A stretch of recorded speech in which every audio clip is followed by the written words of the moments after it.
The clock is ticking, Bills fans. We are just 4 days away from Buffalo Bills football being back and kicking off in Week 1 against the Baltimore Ravens. And on today's show, we are finally going to break down the official Bills depth chart that they have released. And there were a couple of surprises on there. Let's get right into it. Not many surprises to begin, though, as the quarterback depth chart has been set in stone after the Bills' 53-man roster was set. QB1, we know it's 17. The reigning most valuable player in the NFL, Josh Allen, and backing him up, QB2, Mitch Trubisky. Look, I am looking for a big season out of Josh Allen, a potential back-to-back MVP campaign, but there is only one thing that he cares about, and that's lifting the Lombardi in the 7-1-6. It all starts in Week 1, though. Can't win the Super Bowl in September. So if you guys want the Bills to go out there and beat the Ravens in Week 1, start 1-0 on a good track to lifting that Lombardi in February. Go down below and don't jinx it. Like today's video. Smash that thumbs up icon so we know that the Mafia is behind us in Week 1.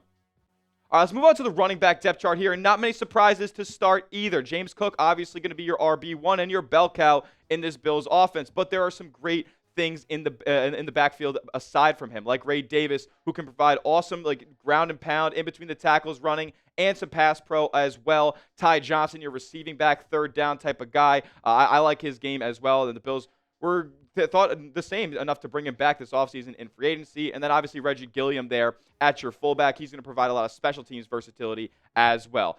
Moving on to wide receiver here, where we have the guys who were in Sharpie from the beginning of training camp. Joshua Palmer, Khalil Shakir, and Keon Coleman. We'll talk a little bit about Khalil Shakir's injury status in just a little bit, but it's good to see that he's already in that starting lineup for Week 1. The Bills just had 3 wide receivers. They didn't actually label them on the depth chart, but this is what it's going to look like on Week 1. Joshua Palmer is being backed up by Tyrell Shavers. Khalil Shakir is being backed up by Elijah Moore, and Keon Coleman will be backed up by Curtis Samuel there on that pecking order. Moving on to the tight end depth chart here is we have Dalton Kincaid, Dawson Knox, and Jackson Hawes. Now, Kincaid, how much of Kincaid are we going to see this upcoming year? I don't know because, look, he hasn't taken the steps necessary to be the Bills' kind of bell cow tight end 1. Dawson Knox is still a consistent, valuable target for Josh Allen and somebody that he can rely upon for the past half decade. And Jackson Hawes, they're really intrigued by his blocking upside as well, so he could potentially take some reps away from a guy like Kincaid. I'm interested to see how this depth chart will evolve as the season goes on.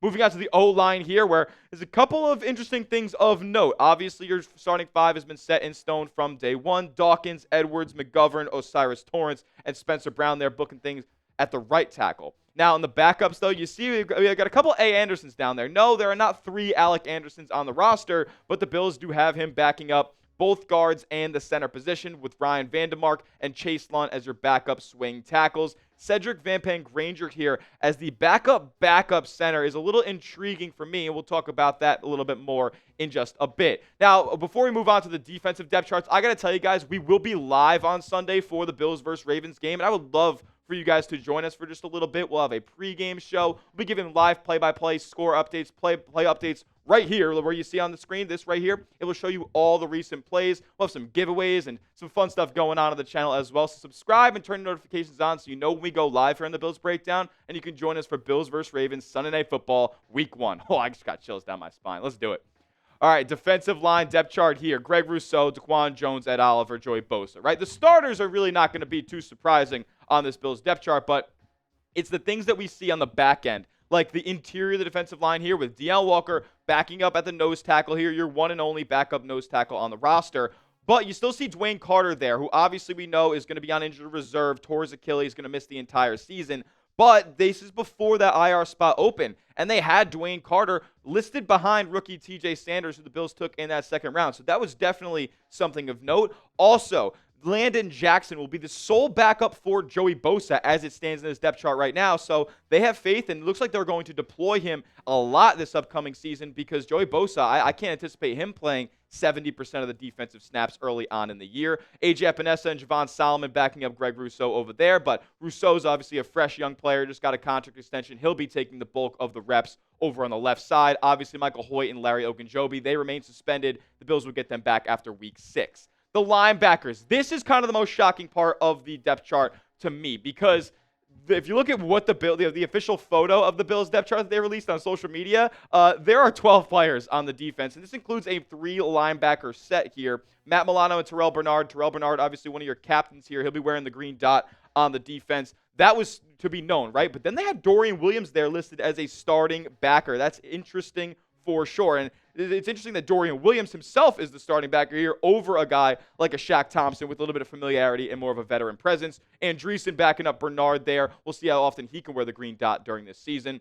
Bills cornerbacks. This is going to be a doozy during this season, and there's already a lot of question marks here. But Trey White being in the starting lineup here at your right cornerback does bode well for the Bills when it comes to their injuries. Taron Johnson, obviously the healthiest of the Bills corners at this point in the nickel. Christian Benford there. We'll talk about Benford a little bit. I think he'll be ready to go for week 1, but he has not been practicing at full speed. Dorian Strong, obviously, Jamarcus Ingram there backing up your boundaries. And then Cam Lewis is going to be your backup nickel with Brandon Cotterton there just in case. Maxwell Harrison, we know, is on IR, eligible to return in week 5. Moving on to the safeties here.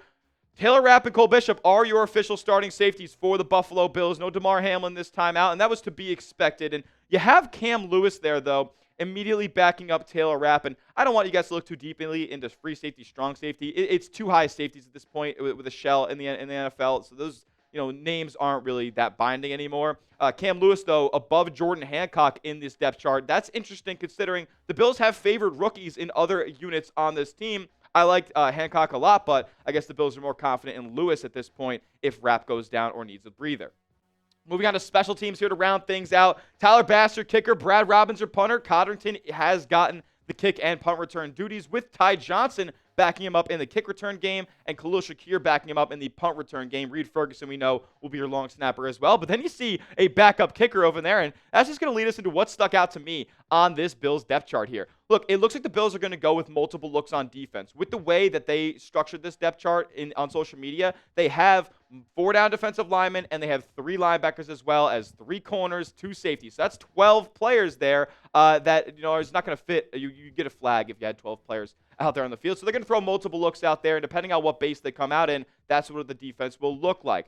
Now, Cedric Van Granger being the 3rd offensive lineman there, the 3rd backup center behind Alec Anderson there, who's already backing up both guards. Does that mean he's not exactly super healthy right now, or he's not all back into game shape, or is he exactly not trusted just yet after being drafted a couple of years ago? I think a little bit of both could be true there. Dorian Williams, starting backer. That's interesting. Maybe over a Shaq Thompson and even over a Joe Andreessen as well, who could potentially lap him in the depth chart later on this season. We'll see how the linebacker room ends up shaking out. Trey White starting is good news for Buffalo Bills fans because the injury concerns are at least tempered a little bit at this point. It's not as serious as we originally thought. And with the Bills kind of being tight-lipped about it at this point, it's good to know that he's actually slated to be in your starting lineup. And then Ray Davis, emergency kicker. That's what I was trying to get to here on this list. That's insane. I hope we never have to see it, but it's cool that one of our RBs and a player who I've really come to like on the Buffalo Bills is given backup kicker duties as well. So grade the Buffalo Bills Week 1 depth chart for me down in the comment section. A, B, C, D, or F. What do you guys think of this Week 1 depth chart? I saw some differing opinions on Twitter, so I'm curious what the Mafia here on YouTube thinks. Now, coming up, we got more Bills news you need to know before Week 1. We've got some injuries to discuss and some recoveries from injuries and some players that are looking pretty healthy heading into this Week 1 matchup. That in just a moment, but first, I got to tell you guys about our proud sponsor in the program, and that is Prize Picks. This episode is brought to you by Prize Picks. You and I make decisions every day, but on Prize Picks, being right can get you paid. Don't miss any of the excitement this season on Prize Picks, where it's good to be right. I've been a Prize Picks customer but even before I worked at Chat Sports, because it's the most fun way to watch real sports and win real money in real time. This football season, watching the Buffalo Bills, you can win up to 2,000 times your money. And take it from me, I've won over 11 grand on Prize Picks. They're always trying to hook you guys up with incredible deals to make it easier for you guys to win money. Like a free $50 in lineups instantly when you use our promo code CLNS to sign up and then play your first $5 lineup. Now, don't worry. You have to win that lineup to get the $50. It's guaranteed. And just pick more or less on 2 to 6 player stat projections. That's all you have to do to build one of these lineups. Here's mine for Week 1 against Baltimore. I got James Cook more than half a rushing or receiving touchdown. Get in the paint, 4. I got Josh Allen more than 31.5 rushing yards. He's a bruiser. We're going to get those 32. And then Dak Prescott more than half a passing yard. They're giving me a freebie on Thursday night, so I would take advantage of that as well. If all 3 of these picks hit, I make 6x my money. You could tail my picks or fade them. Just do it at Prize Picks. Download the Prize Picks app today. Use the promo code CLNS for $50 instantly in lineups after you play your first $5 lineup. That's code CLNS to get $50 in lineups after you play your first $5 lineup. Prize Picks. It's good to be right. Here's some Bills news, just quick tidbits that I wanted to share with you guys in case you didn't see them. They named 2 captains for the upcoming season, Josh Allen and Terrell Bernard. I spoiled that a little bit earlier. No surprises here, and I like that the Bills are rolling with 2 captains. When teams start rolling out 5, 6, 7 captains, it just makes no sense anymore.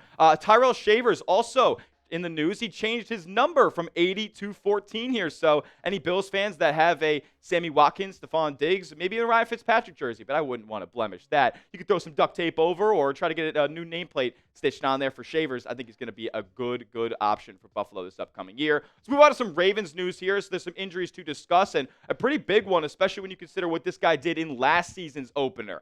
Isaiah Likely has not been practicing lately, and John Harbaugh has been pretty coy about it. Now, a injury report will come out later today, and we'll discuss that on the next show that we put out on the channel, but it doesn't look all that good for Isaiah Likely. He has not practiced since late July, and it doesn't look like he's going to be ready to suit up for week 1 here. So that's good news and kind of a gift for Buffalo here because he's a very explosive tight end, and Mark Andrews is only getting older and older. And speaking of Mark Andrews, he didn't practice Monday either, but it looks like he is set to go. I would say that this Jair Alexander injury is a little bit more of note than the Andrews one here. We'll see if he's 100%, but he's a new addition to this Ravens defense, and we'll see if he's all ready to go in game shape here after being in trade limbo for much of the offseason. Now let's get to some Bills updates here. Some big ones on Khalil Shakir, the CB room, and Joey Bosa. Let's get right into it here because I don't want to keep you guys too long. Khalil Shakir, we know, is coming off an injury, and Joe Buscaglia of The Athletic said this. The slot receiver suffered a high ankle sprain on August 1st and remained sidelined throughout the preseason in practices and games. Unsurprisingly, Shakir, who is known within the building for his toughness through injuries, made it back to the practice field on Wednesday, not even 4 full weeks removed from the injury. With Shakir already getting a day of work in and still a week ahead of the Ravens game, it should be wheels up for the Bills to have their entire starting offense barring any new injuries. Given Shakir's past dealings with injuries, it would not be a surprise at all if he were to step back into his immediate full role of getting 70+% of the offensive snaps.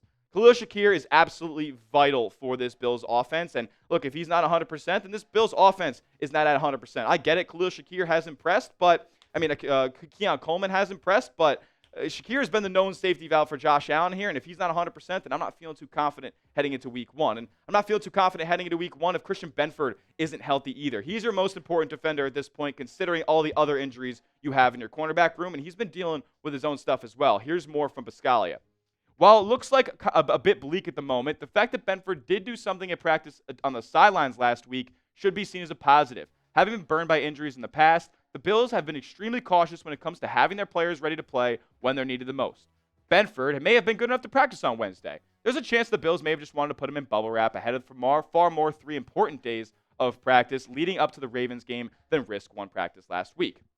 That's good stuff. I'm fine keeping the Benford in bubble wrap. He's kind of seemed like he goes through a little bit of these concussion symptoms. He keeps talking about how tired he is and stuff like that. So that's definitely something to monitor. But also something to monitor is the Bills keep continuing to be tight-lipped about Trey White. We don't 100% know what his status is for week 1. I especially expect him to show up on the Bills injury report on Wednesday. So that's interesting. And look, if he can't go, then you're going to have to look to one of these depth corners to start in his place. And Dorian Strong, I'm looking at you, is a player who was drafted by Buffalo and looks to be a guy who can help in a variety of different ways, but I'm not that enthusiastic between the choices of him or Jamarcus Ingram here. Buscaglia saying the following on those 2 guys. On one hand, Ingram has some game experience and made a pair of big plays last season in Miami, though he's been in a battle for a roster spot all summer, and until recently, it looked like his spot was indeed going to go to Dane Jackson. Obviously, he got cut. It wouldn't be surprising if the Bills went with Strong in the starting lineup, as it seemed as he has separated himself from Ingram and Jackson in the bubble conversation over the last couple of weeks. Strong hasn't been perfect, but he does at least provide some ceiling plays that Ingram didn't show enough of during camp. On top of that, one of Strong's strengths in college was his ability as a run defender from the boundary, which is, as casual observers know, will be key in droves against the run-heavy Ravens. Look, it makes sense. And I'm not necessarily confident either way in these 2 guys, but look, the Bills are in a situation where they have injuries in their cornerback room, and it's going to be pretty tough to overcome them if those guys aren't all healthy by at some point during this year. Now, speaking of a guy who is healthy, Joey Bosa, to wrap up today's show pretty quickly here, he's not going to be an every down guy, it looks like, for Buffalo, but they're trying to keep him in bubble wrap till the playoffs as he's missed a lot of time these past couple of years. Buscaglia with this. The goal is to have Bosa playing at his peak by the time the playoffs roll around, so there will be a big effort to make that happen with what they can control. It wouldn't be a surprise if Bosa doesn't come close to being a 60% snap player earlier in the season, which is what makes keeping A.J. Epinesa around so important. The Bills learned their lesson in the playoffs that the pass rush is everything, and having their most impactful players available is one of the most crucial side missions of the year. And we've already seen this approach during camp with Bosa. They've had veteran off days. Even in his on days, he's been off to the sidelines working on his own individual stuff. So I'm cool keeping him in bubble wrap, but you got to deploy him against a very formidable Ravens offense. I would like to see at least 60% of snaps for Bosa there. Who do you got in week 1, Buffalo or Baltimore? Let me know in the comment section. If it's the Bills, flood that comment section with BUFs. Give me a go Bills down in the comment section as well. Hit me up over on Twitter. I'll be tweeting all leading up to the game, during the game. We'll be talking about the Bills all season long. At Tyler J. Smith, hit me up over on Twitter, X, whatever you want to call it. And subscribe to the channel as well. We'll be bringing you guys Bills coverage all season long. It will be live on Sunday as well. We'll see you guys in the next one. And as always, let's go Buffalo.